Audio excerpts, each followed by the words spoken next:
Takže pas na kuny a kočky se nalikává následovně tím, že se zvednou dvířka, jedno druhé, pomůžeme si šrouby, které jsou na každém dvířku zvlášť, tím, že se zajistí spouštěcí mechanismus. Tak, teď je pas naliknutá.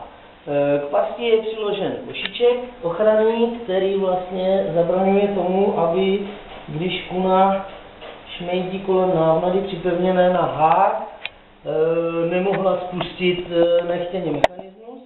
A i k tomu, pokud se pas maskuje nějakým starým jekorem nebo kobercem, tak aby měl ten spouštěný mechanismus volný chod.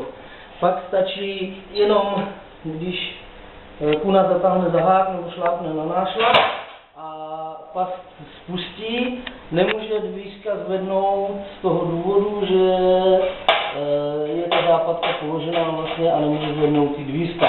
Je dobré pas přidělat na nějakou podložku pevnou, připevnit, aby se nemohla otočit buď na jednu nebo na druhou stranu, protože tím pádem by pojistka mohla být odblokována a kuna by mohla utíct ven.